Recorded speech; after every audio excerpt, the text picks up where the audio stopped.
Uniwersytet Harvarda jakiś czas temu opublikował bardzo ciekawe informacje na temat Supermana.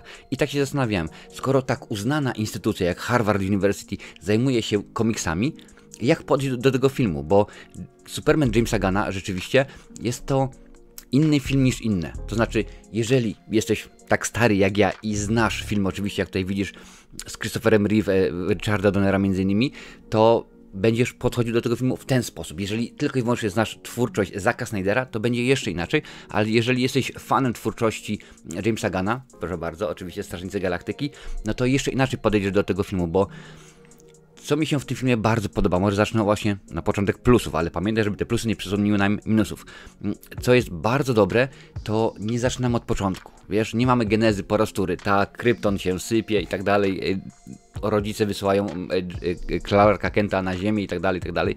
No nie, my to już znamy, to już było w kinie przerabiane i bardzo mnie cieszy, że studia, no nie tylko oczywiście DC, ale też Marvel stwierdzili, ok, no my już nie potrzebujemy po raz wtóry pokazywać, jak wujek Ben odszedł, tak, jak rzeczywiście, jak rodzice Petera Parkera, jak rodzice Batmana zostali zastrzeleni i tak dalej, i tak dalej. No nie ma potrzeby, rzeczywiście to akurat jest zbędne i jesteśmy w świecie, gdzie Superman jest już uznany, on już istnieje, on już rzeczywiście tą swoją dobroczynną, można powiedzieć, funkcję pełni, tworzy od jakiegoś czasu i to rzeczywiście jest bardzo dobrze, bo brak tej genezy całkowicie byłby niepotrzebny. Jak mówię, no gdybyśmy w tym momencie dostawali całkowicie nową postać, tak? Nagle stwierdzili, w tym filmie na przykład pojawia się Mr. Terrific.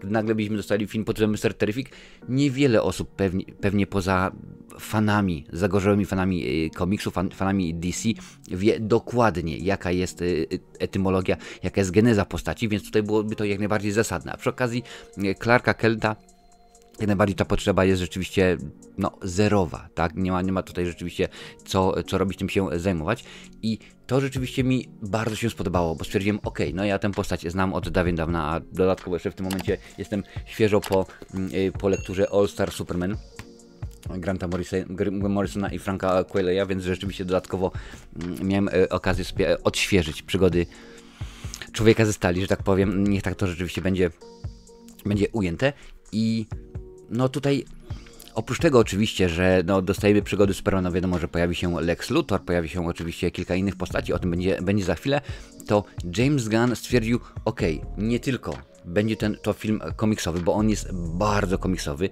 rzeczywiście nie jest tak mroczny jak twórczość Snydera, no ale oczywiście o tym będzie za chwilę, ale co mi się podoba, on oprócz tego, że stwierdził, ok, damy ten film komiksowy, on nie dość, że będzie bardzo kolorowy, tutaj zresztą widzisz, jak bardzo kolorowa jest ta miniaturka, jedna z trzech, ciekawy jestem, która się tobie wyświetliła, to dam tutaj również taką, wiesz, puszczę oczko i trochę będzie nawiązać do tego, co się dzieje teraz na świecie, no bo wiadomo, że mamy tutaj dwa kraje zwaśnione, jeden Borawia, tak, chce najechać inny kraj, no to oczywiście jak tylko popatrzysz na to, no to wiadomo, że przez swoje, że to powiem, przez swój pryzmat, przez swoją perspektywę fajną lub nie, to już w zależności od tego, jak na to popatrzysz, James Gunn stwierdził, ok, no to będzie jak najbardziej pewien komentarz. Jedni mówią, że niepotrzebny, mi się wydaje, że akurat jak najbardziej każdy film w pewien sposób powinien być komentarzem i akurat może to jest rzeczywiście potrzebne, żeby pewnym ludziom przypomnieć o pewnych aspektach, ale nie jest to najważniejsze, no bo my dobrze wiemy, że jeżeli chodzi o Kal-Ela, bardzo często rzeczywiście on tam się gdzieś wmiesza, no bo on sam nie mówi o sobie, jestem Amerykaninem, tak, wychowałem się w Kansas i tak dalej. Nie, on mówi o sobie, jestem człowiekiem, jestem osobą, która jest na ziemi i która rzeczywiście stara się pomagać ludziom. Nie mówi o sobie per Amerykanin, no nie wiem, kiedyś Kennedy powiedział, jestem Berlińczykiem, no może coś w ten sposób. Nie, on mówi, ja jestem człowiekiem i to rzeczywiście jest dobre i to rzeczywiście się mi bardzo, bardzo podoba i tutaj tych wątków jest całe nagromadzenie, naprawdę jest ich całe mnóstwo, bo oprócz tego, że mamy teraz Supermana, który w pewien sposób jego akcje, jego czyny sprawiają, że ludzie zastanawiają się, a czy on ma prawo zrobić to, a czy on ma prawo zrobić tamto. Celowo staram się nie mówić o co chodzi, żeby rzeczywiście nie zdradzać fabuły. Mam nadzieję, że ty również podoba ci to, że akurat nie zdradzam i dasz suba, włączysz dzwonek z opcją wszystko. Bo rzeczywiście on jest, to jest inny Superman oczywiście do tego Richarda Donnera, ponieważ tam chociażby nie było mediów społecznościowych, tak? No nie można było się wypowiedzieć w taki sposób. Popatrzcie, w tym momencie facet sobie siedzi, nagrywa w domu w Irlandii, a ludzie to oglądają na całym świecie i nie ma z tym najmniejszego problemu. A tutaj Superman jest pod ostrzałem, bo komuś się... Pod ostrzałem. Tak, doznaje fali krytyki, bo rzeczywiście komuś się to podoba, co on robi, tym się nie podoba i tak dalej, i tak dalej. Więc rzeczywiście mamy tutaj uwspółcześnioną wersję bardzo, mimo że jest mnóstwo odnośników do tego, co widzieliśmy wcześniej. Pierwszy film o Supermanie od czasów Superman Return, czyli powrót Supermana z 2006 roku, w którym wykorzystano motyw przewodni Johna Williamsa z filmu Superman. Oczywiście tego tutaj, proszę bardzo, z 78 roku, jako główny motyw przewodni postaci w ścieżce dźwiękowej. James Gunn uznał ten motyw za jedną z najlepszych ścieżek dźwiękowych wszechczasów i łączył go z postacią Supermana od samego początku pracy nad tym filmem. Oczywiście tutaj się posiłkuje ciekawostkami z IMDb, więc będę Ci co jakiś czas tam je sprzedawał, bo akurat są zacne. I to nie jest jedyne, wiesz, wiele osób zarzucało, patrzcie jak on wygląda, znowu, że ma majty na spodniach. Tak, bo taka rzeczywiście jest postać w komiksie, taki rzeczywiście jest Superman Richarda Donnera, a ten film to jest jeden wielki list miłosny do fanów Supermana, do fanów komiksowego Supermana, nie do fanów twórczości Zacka Snydera, bo oczywiście tutaj troszeczkę to inaczej wygląda, ale jeszcze wracając do tego, co mówiłem o tych czynach, to jak się Superman i Clark Kent zachowują, no to rzeczywiście jest dosyć intrygujące, no bo jest w pewien sposób wytłumaczone, czemu my nie poznajemy, że Superman to jest Clark Kent tylko i wyłącznie po założeniu okularów. Nie powiem Ci, o co chodzi, musisz obejrzeć film, żeby się samej przekonać, żeby zobaczyć, jak to rzeczywiście wygląda, ale jego interakcja z rodzicami, zarówno z tymi z Kryptona, jak i z tymi Ziemi, ponieważ no tutaj jest zwrot fabularny, tak, no bo my wiemy oczywiście, że rodzice wysłali Kal-Ela na Ziemię i tak dalej, żeby żył w porządku, ponieważ ta planeta jest taka, a nie inna i tak dalej, ale tutaj się okazuje kilka innych faktów, które no tak naprawdę nie są, można powiedzieć, zgodne z tym, co my czytamy w komiksach o Supermanie, wiesz, z tym, co się tam, co się dzieje. Akurat James Gunn tutaj poszedł tutaj troszeczkę w inną stronę, stwierdził, no pójdziemy tutaj rzeczywiście grubo albo inaczej, można byłoby tak powiedzieć, tak to rzeczywiście ujmę. No i rzeczywiście jakoś to jest, ja jako fan komiksów, no nie bardzo jestem w stanie, może nie zaakceptować, ale zastanawiałem się, po co to było. No, po obejrzeniu filmu oczywiście już wiem po co. Jak najbardziej to się stało po to, żeby w pewnej kontrze to wszystko postawić, żeby rzeczywiście w pewnej kontrze to wszystko się ukazało i widać, że James Gunn chciał nam pokazać, że zresztą to samo mówi mu ojciec Clarka Kenta, tutaj mam cytat: twoje wybory, Clark, twoje czyny to one określają twoją wartość, a ja jestem z ciebie niewyobrażalnie dumny. I tak jak powiedzmy rodzice, ci, którzy wysłali go z Kryptonu na Ziemię, mieli dla niego określony pewien sposób, tak, masz zachować się tak, robić to i dziękuję bardzo, to w sposób, jaki jego ziemscy rodzice go wychowywali, to całkowicie definiuje Clarka i no w tym samym momencie też Supermana, wiesz, nie to, że masz narzucone, masz robić to i tamto, nie, to jak ty będziesz się zachował, jakich wyborów będziesz dokonywał, z kim będziesz się przyjaźnił, czy będziesz przechodził na czerwonym świetle, czy na zielonym, oczywiście to jest wielkie uproszczenie i wielka hiperbola, ale mniej więcej chcę Ci przekazać, że to, jaki jest Superman, to jaki jest Clark Kent, właśnie nie wynika z tego, jaki przekaz nadali mu rodzice z Kryptona, tylko to, jak go wychowali Ziemianie. I to rzeczywiście w bardzo ciekawy sposób definiuje naszego Clarka Kenta, naszego człowieka ze stali i muszę powiedzieć, że mi się to bardzo, bardzo podoba, bo rzeczywiście ukazano to w świetny sposób. Tak naprawdę ten film trwał około 2 godzin, a gdyby on naprawdę trwał 4, nikt nie miałby nic naprzeciwko, bo dostajemy tutaj mnóstwo wątków. No, wątek z rodzicami jest jak najbardziej bardzo ważny i przyznam, akurat byłem z synem, z moim 8-letnim synem na tym filmie, no i akurat w tej scenie przypomniało mi się, jak byliśmy 2 tygodnie temu na treningu piłki nożnej, oczywiście mojego syna, no i on tam akurat jego drużyna pod koniec grała mecz i strzelił bramkę, no i wygrali i tak się pytał, czy jesteś ze mnie dumny. Mówię, ja oczywiście jestem bardzo z ciebie dumny, nieważne czy wygrasz, czy przegrasz, zawsze jestem dumny i ja akurat no, jako rodzic inaczej całkowicie patrzę na pewne sceny i rzeczywiście łezka się zakręciła wokół, kiedy Clark Kent rozmawiał ze swoim ojcem, no ale to rzeczywiście jest dobrze i tych wątków w tym filmie jest całe mnóstwo. Naprawdę, bo gdybyśmy...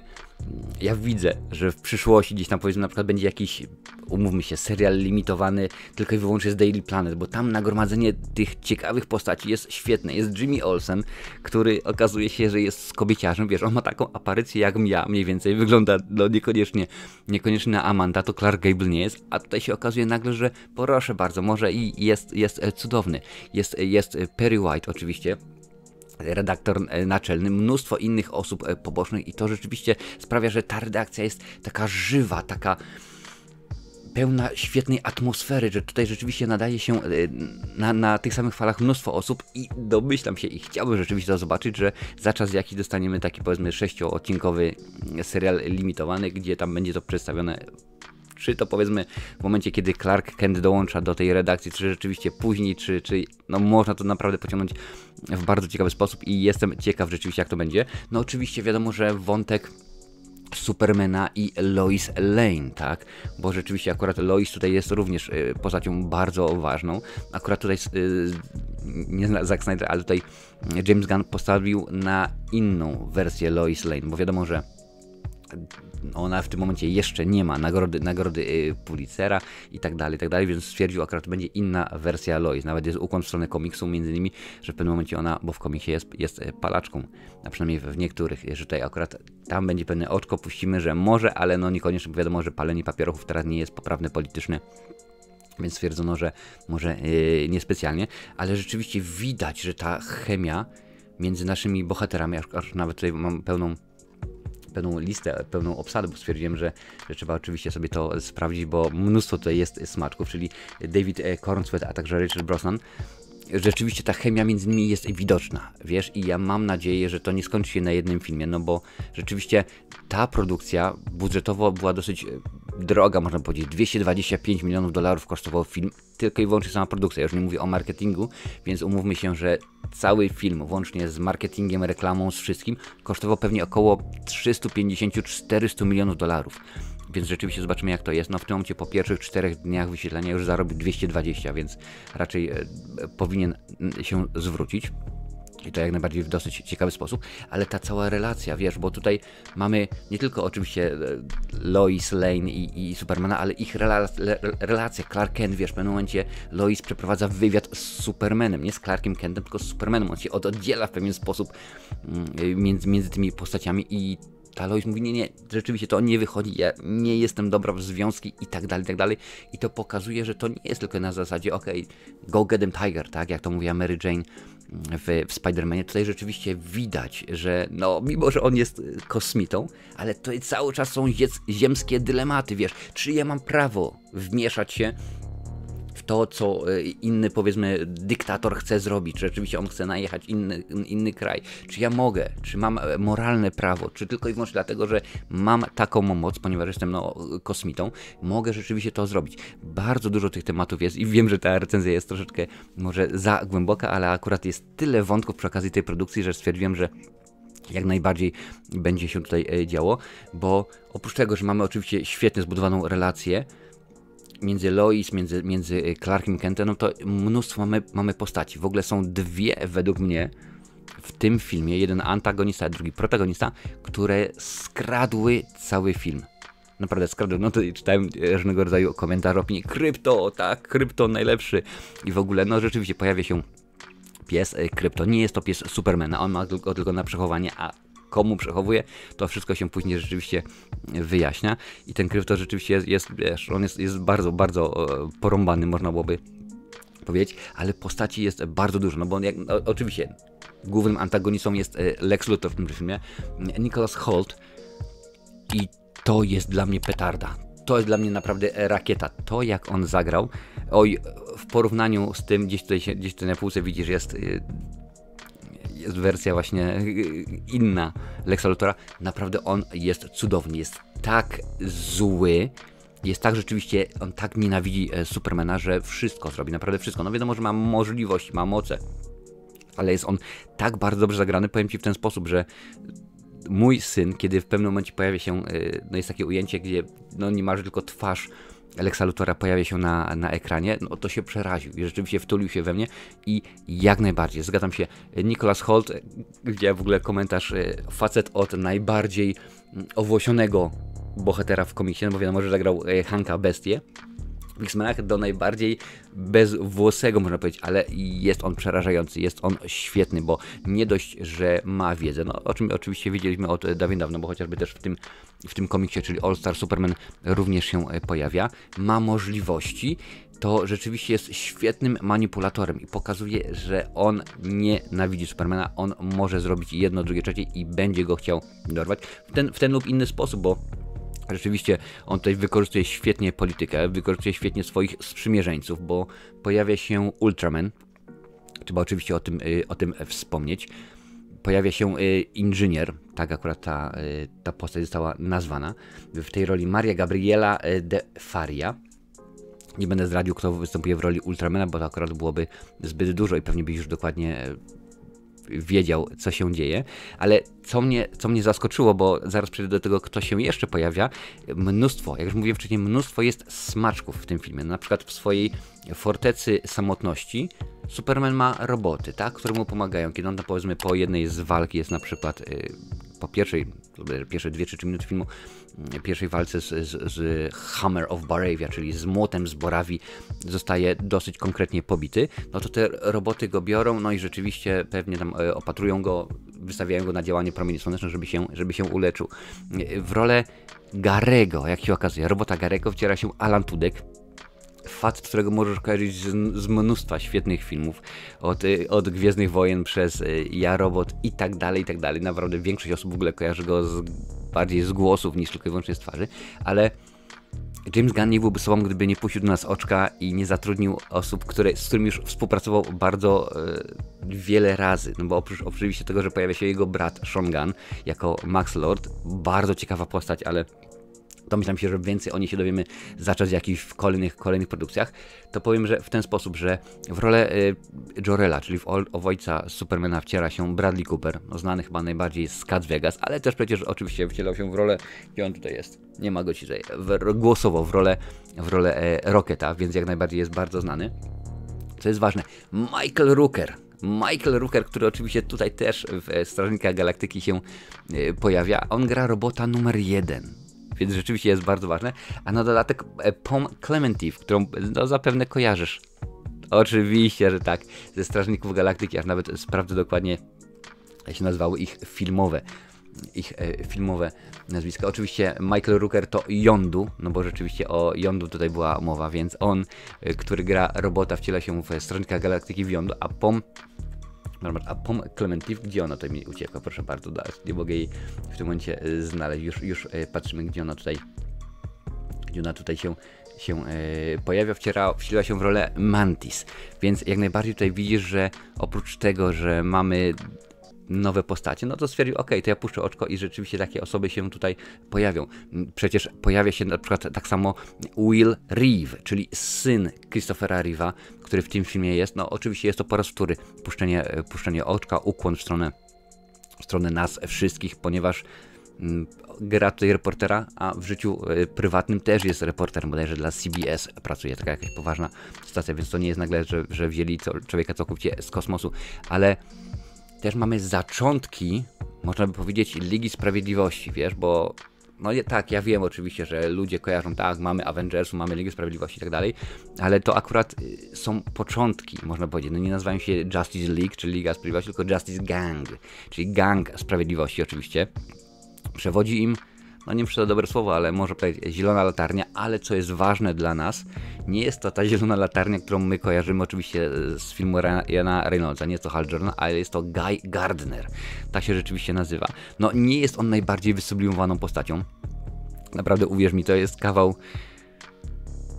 nie chcę powiedzieć barana, ale rzeczywiście facet nie jest intelektualistą, w ogóle jak on wygląda, i to jest zasługa Nathana Filliona, który wciela się w rolę właśnie tejże postaci, ponieważ on wymagał. On po prostu założył, powiedział Gunnowi, że słuchaj, Guy Gardner musi w tym filmie wyglądać dokładnie tak, jak wygląda w komiksie, wiesz, nie żadnych upiększeń i tak dalej, po prostu musi wyglądać, jakby miał fryzurę zrobioną od garnka i tak dalej, i tak dalej.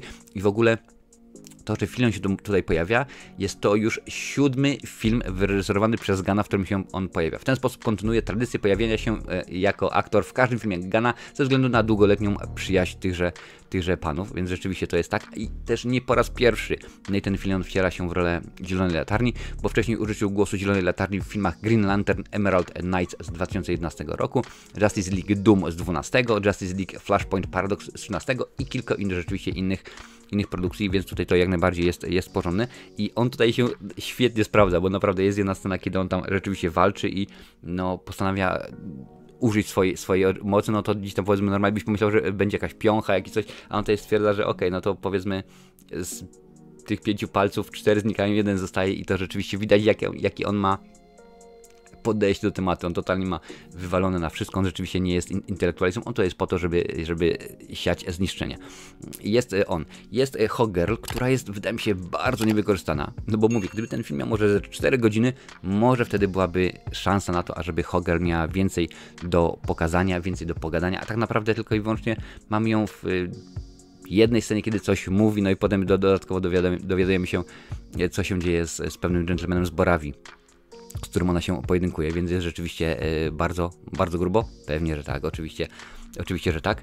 Pojawia się, jak już mówiłem wcześniej, Lex Luthor, który jest genialnie zagrany, który jest super złolem, który jest postacią bardzo mi się podobającą w tym filmie, chyba najbardziej. Skradł film jako antagonista, a jako protagonista, czyli ten pozytywny bohater, Mr. Terrific. Mr. Terrific jest po prostu genialny, naprawdę. Tak ta postać... Ja pamiętam Mr. Terrific, tam pana fantastycznego, aczkolwiek to nie jest adekwatne, z CW, tak? To akurat było takie uniwersum powstałe, no tam było zielona strzała, był Flash, była Supergirl, były Legendy Jutra i tak dalej, tam właśnie się on pojawiał i tak jak tam był, można powiedzieć, nie to, że niewykorzystany, bo on jest geniuszem, oczywiście super świetnie. Mam tutaj przygotowane, gdzieś powinienem mieć, jak on się zajmie. Tak, Eddie Gattegi, tak się nazywa rzeczywiście aktor, który wcielił się w rolę Michaela Holta, Mr. Terrifica, no i on akurat, jego postać pojawiała się w serialu Strzała. Jest znany przede wszystkim jako geniusz, ma 14 doktoratów, biegłą znajomość różnych dziedzin, w tym fizyki i inżynierii, wykorzystuje zaawansowaną technologię, w tym swoje T-Sphere, pływające wielofunkcyjne urządzenia do walki, analizy, hakowania itd. Jest superbohaterem, jest znany ze swojego intelektu i pomysłowości, więc rzeczywiście możesz pomyśleć, no ale tam technologia i tak dalej. Nie, to jak on jest zagrany, wiesz, jaką on odgrywa rolę, jaka jest, emanuje od niego adrenalina, jaka emanuje od niego naprawdę chęć pojawienia się, jaki po prostu jest, widać, że ma charyzmę, że facet pojawia się i on jest. I to jest rzeczywiście piękne. Jest nawet taka jedna cudowna scena z nim i właśnie z Lois na polu bitwy. Nie będę zdradzał więcej. Świetnie, naprawdę jest to świetnie pokazane zarówno z perspektywy jego, jak i z perspektywy Lois, czyli naszej, bo my wtedy jesteśmy tylko i wyłącznie widzami. My raczej to, można powiedzieć, obserwujemy, śledzimy oczami Lois i wygląda to bardzo, naprawdę dobrze, bardzo przekonująco, więc Mr. Terrific dla mnie jest świetny, jest cudowny. Pojawia się również Metamorfo i jego rola jest dosyć istotna. Domyślam się, że troszeczkę więcej będzie o nim w kolejnych produkcjach, bo chciałbym, ażeby rzeczywiście ten film dostał drugą część, żeby rzeczywiście to było coś więcej. Może Metamorfo pojawi się w tym filmie, właściwie z serialu Lanterns. W tym momencie, z tego co wiem, jest potwierdzone właśnie, że Nathan Fillion ma się tam pojawić jako Guy Gardner, ale jak wielka to będzie rola, nie wiem jeszcze w tym momencie.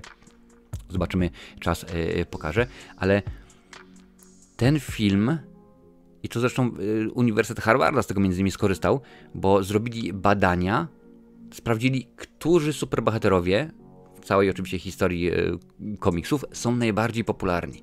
I wyłoniła się trójka, tak naprawdę nie będę mówił, który pierwszy, który drugi, który trzeci, najpopularniejszych superbohaterów.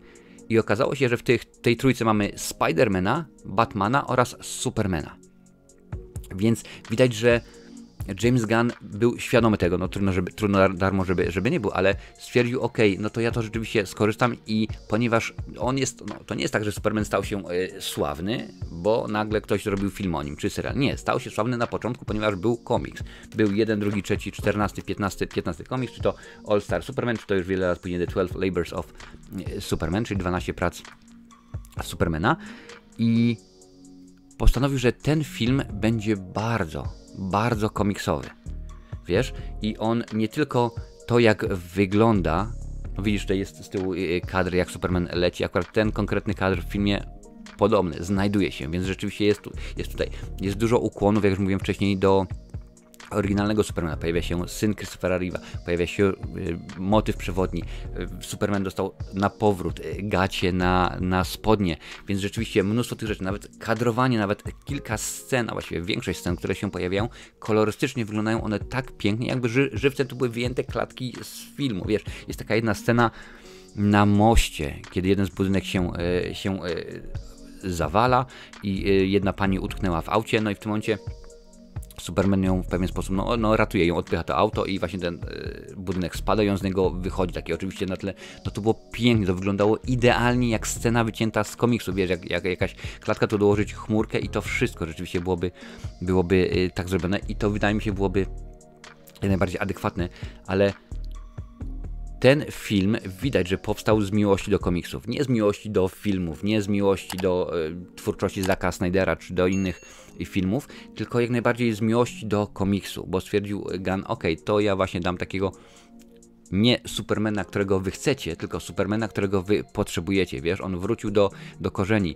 Jeden z aktorów odrzucił propozycję wystąpienia w tymże filmie, wzięcia nie tyle wystąpienia w filmie, co wzięcia udziału w tak zwanym castingu, tak, w przesłuchaniu do roli Clarka Kenta, ponieważ powiedział, nie, film jest zbyt mroczny. Niekoniecznie się z tym zgodzę, bo film nie jest według mnie mroczny, mimo że kilka scen, jak już mówiłem, mojego syna przeraziło, ale akurat, to wiadomo, film jest od 12 lat, a on ma zaledwie 8, już niedługo 9, ale nie o tym. Więc rzeczywiście tutaj widać, że Gunn całkowicie inaczej podszedł do tematu niż Snyder. Jeżeli jesteś wielką fanką, wielkim fanem oczywiście twórczości Snydera, ten film jest duże prawdopodobieństwo, że nie przypadnie ci do gustu, wiesz, swoją stylistyką, tym jak on wygląda, nawet sposób narysowania, utworzenia dodatkowych postaci, wiesz, robotów, to jak wyglądają i tak dalej, bardziej to właśnie może ci odrzucić, bo możesz powiedzieć, nie, dziękuję bardzo, to nie jest rzeczywiście to, co tygrysy lubią najbardziej, to nie jest produkcja, która mi się podoba, ale jeżeli jesteś zwolennikiem, jak mówiłem wcześniej, filmu z Christopherem Reeve'em w roli głównej, no to rzeczywiście tutaj jak najbardziej to będzie to coś, co lubisz, co cię spodoba, bo według mnie to nie jest film roczny, to nie jest film, który nie można oglądać, powiedzmy tak, wiele produkcji jest, musisz obejrzeć pierwszą, drugą, trzecią, piątą część, żeby nie, tutaj po prostu wchodzisz i jest wszystko ładnie wyjaśnione, jest pokazane, jest wyłożone jak kawa na ławę i to nie ma problemu. David Cornsweet idealnie się wpasował, ma dokładnie ten sam wzrost, co chyba 172 albo 3 cm, co Christopher Reeve, w ogóle tam aktorskich przetasowań było dosyć dużo, bo akurat sprawdzałem sobie, no to między innymi Nicholas Hoult, który wciela się w rolę oczywiście Lexa Luthora, nie był jedynym wyborem, tak? Do finału przyszedł on, Andrew Richardson i Tom Britney. I oni właśnie przeszli próbę, ale do roli, no właśnie, nie do roli Lexa Luthora, tylko do roli Clarka Kenta.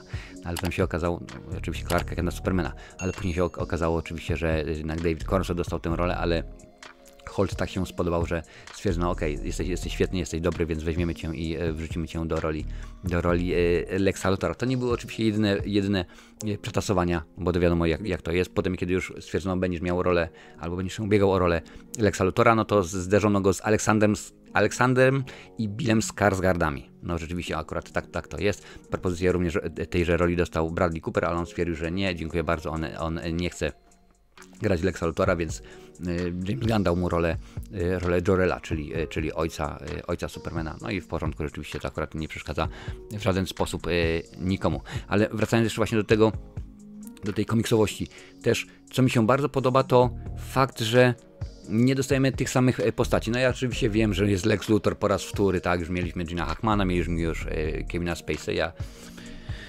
i wielu innych aktorów. O niektórych Lexach Luthorach powiedzmy przemilczymy, nie będziemy o nich wspominać, bo rzeczywiście nie ma potrzeby, ale też jest dużo postaci, które no debiutują, można powiedzieć, w filmie aktorskim, bo na przykład debiut filmowy, proszę bardzo, Mr. Terrific był w serialu, nie było go w filmie. Hawkgirl, Krypto, też oczywiście nie pojawia się. Debiut aktorski Metamorfo, Gaia Gardnera jako Zielonej oczywiście Latarni, Ultramana, kryptońskich robotów Supermana, a także Inżyniera.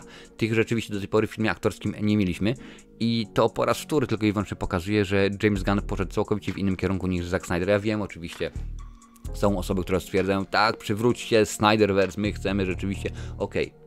Jak najbardziej. Filmy Zacka Snydera, Superman Zacka Snydera jest dobry, jest fajny, ale to jest inna całkowicie produkcja. Inny ton, inne umiejscowienie i tak dalej, i tak dalej. Tutaj rzeczywiście jest inaczej, bo nawet to zderzenie, gdzie no, świat jest ostatnimi czasy coraz bardziej, wydaje mi się, cyniczny, coraz bardziej wredny, a tutaj dostajemy historię chłopaka, prostego chłopaka z Kansas, wiesz, który się w pewnym momencie dowiaduje kilku dziwnych rzeczy, co tam mu mówią rodzice z Kryptona. Świat się od niego odwraca, bo on postępuje dobrze, on chce postąpić dobrze, ale według wielu nie, no to nie jest tak jak powinno. A on jest rzeczywiście prostym chłopakiem z Kansas, który chce dawać dobro i to wszystko, wiesz?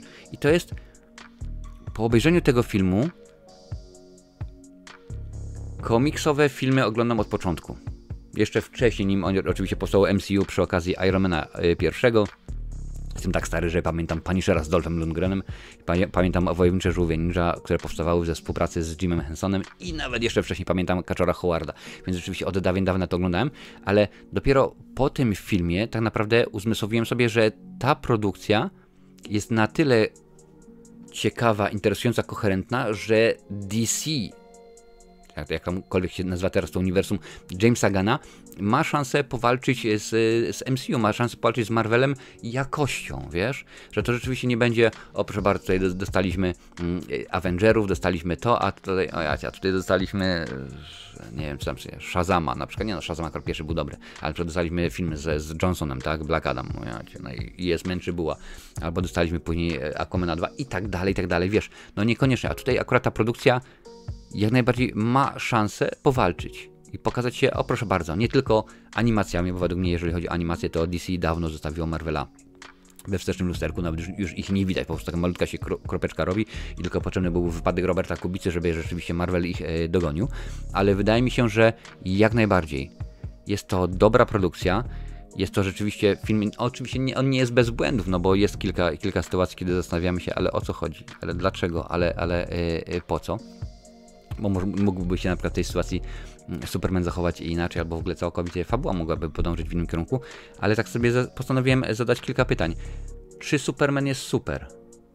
I muszę powiedzieć, że no wiadomo, są plusy dodatnie i plusy ujemne, jak mawiał pewien polityk, ale więcej jest tych plusów dodatnich, które sprawiają, że okej, ja jestem jak najbardziej zadowolony z tego filmu, wiesz, wyszedłem po obejrzeniu, tak naprawdę czekałem, bo są 2 sceny po napisach, omówię je za chwilę, ale to dopiero, żeby niczego nie zdradzić. I stwierdziłem, okej, to rzeczywiście jest dobra produkcja, to jest fajnie przedstawiona fabuła. Tutaj rzeczywiście jest kilka rzeczy, z którymi się nie zgadzam, kilka rzeczy, które mi się nie podobają, ale to nie oznacza, że to jest zły film, wiesz? Bo to na przykład, czy Superman Jamesa Gunna jest lepszy od Supermana Zacka Snydera? No nie, on nie jest lepszy, ani nie jest gorszy, on jest inny. Nie chodzi mi oczywiście o konkretny film, chodzi mi o postać, o rzeczywiście całą tą jego zbiorowość, o to uniwersum. No mimo, że akurat wiadomo, że uniwersum Zacka Snydera było dużo większe, bo tam było więcej produkcji, więcej filmów. Ale tutaj wydaje mi się, będzie przewaga, bo tak, ten Superman będzie, jakkolwiek to nie zabrzmiało dziwnie, bardziej przyziemny, wiesz?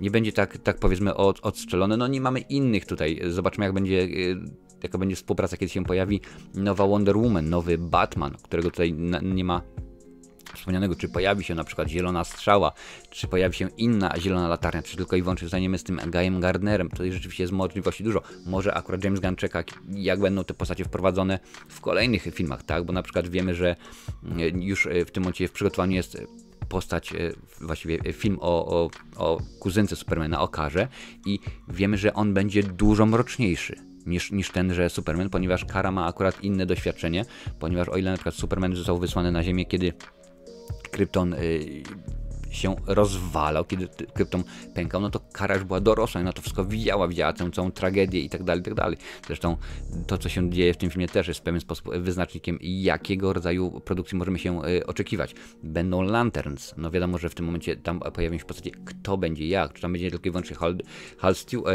Hal Jordan, czy będzie Jon Stewart, czy pojawi się wreszcie Guy Gardner, więc rzeczywiście mnóstwo tych znaków jest zapytania, ale trzeba powiedzieć, że gdybym miał tak powiedzieć, no to nie jestem w stanie powiedzieć ci, tak, Zack Snyder nie, jest beznadziejny, a ten jest super, albo ten jest beznadziejny, ale Zack Snyder jest... Nie. Wydaje mi się, że akurat są całkowicie dwie różne produkcje i no niestety nie jestem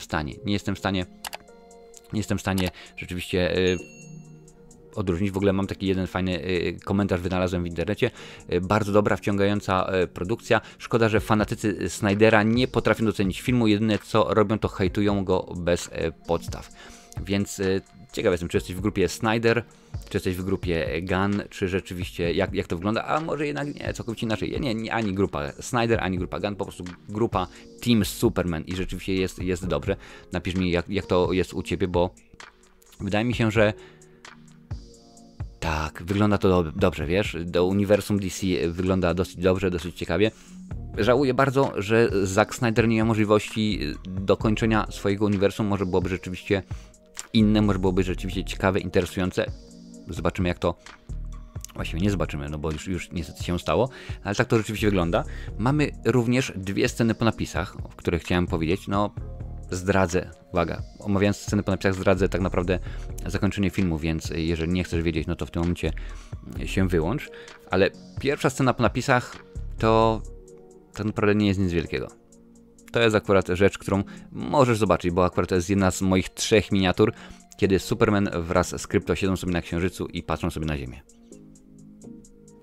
Tyle. To jest pierwsza scena po napisach. Druga jest oczywiście na samym końcu, kiedy to, uwaga, zdradzam fabułę, kiedy to rzeczywiście udało się Supermanowi powstrzymać, ażeby Ziemia nie pękła na pół. Oczywiście Lex Luthor tam rzeczywiście bardzo konkretnie działał w tym aspekcie. No i udało mu się zatrzymać to przy jemu i oczywiście Terrificowi, no i też oczywiście Hawkgirl i cały ten Justice Gang przy tym mieli swój udział, ale najbardziej oczywiście Superman i Mr. Terrific. No i jeden z budynków nie złożył się tak jak powinien równo, bo to wiadomo, to było na zasadzie zamka błyskawicznego, tylko zamiast ładnie się złożyć w ten sposób, złożył się w ten sposób. No i Superman mówi, że popatrz, jakoś tak dziwnie to jest, no niekoniecznie miał, ale czemu, co, gdzie, jak. No i Mr. Terrific mówi, a w ogóle co ty gadasz. No i taka sobie niby można powiedzieć scenka, no ale po co, o co chodzi. No i krążą pogłoski, są informacje, nawet jest to, znalazłem dzisiaj w internecie, że ten film, mimo tego, że jest ponad 2-godzinny, został pocięty. Rzeczywiście kilka rzeczy zostało wycięte ze względu na przykład na to, że tempo filmu się nie zgadzało, że pewien wątek nie był potrzebny i tak dalej, i tak dalej. No wiadomo, że James Gunn ma prawo, ponieważ on zarządza całym DC w tym momencie filmowym przynajmniej, więc ma szansę, ale no też wiadomo, że jest objęty pewnego rodzaju ograniczeniami i może to na takiej zasadzie, słuchaj, to nie jest tak, że po prostu jak ja chciałem to zrobić na 100%, tylko 99%, a tutaj to, że miał film się super tak złożyć właśnie jak zamek błyskawiczny, ale troszeczkę jednak się nie zgadza. Różne są teorie. Jeżeli spodziewasz się, że w scenach po napisach w tym właśnie uniwersum DC będzie coś jak w Marvelu, na zasadzie patrz, zapowiedzą kolejną produkcję, to będzie zwiastun, to będzie scena. No nie. James Gunn powiedział, że nie ma takiej opcji. Od nas będzie odróżniać od Marvela to, że u nas film nie powstanie, dopóki nie będziemy mieć skończonego i dobrego scenariusza. Więc nie ma czegoś takiego, że powiedzmy, że naraz będą kręcone 3 produkcje i on w tym momencie powie, ok, taka jest sytuacja, ponieważ dobra, no to w tym momencie my już kończymy kręcić Supergirl, no to zajawimy, co się może pojawić w Lanterns i tak dalej, ale nieskończone, tylko nagrane na 2 sceny, dobra, to nakręćmy coś. No nie, rzeczywiście to troszkę inne podejście do tematu i muszę powiedzieć, że to mnie bardzo cieszy, bo Supermana znam z różnych mediów, oczywiście nie tylko komiksy, nie tylko filmy, ale też animacje, bo jest dobrze, zresztą sam się wychowałem nie tylko na Batman The Animated Series, ale też Superman The Animated Series, chyba jeden z najlepszych animowanych superbohaterskich seriali, no ale to akurat może też nostalgia, wiesz dokładnie jak to jest. Tak patrzę, czy tutaj ktoś się jeszcze pojawił takich osobowości znanych mnie, ale rzeczywiście nie tym razem, ale tak, jak najbardziej jestem zadowolony z tej produkcji, jestem na tak, jak najbardziej. Kiedyś był futbol na tak, teraz jest Superman na tak, pozdrawiam wszystkich fanów piłki nożnej, a tutaj, tak, oczywiście, że tak, na tej liście jest dużo więcej recenzji komiksowych, obejrzyj, bo też warto.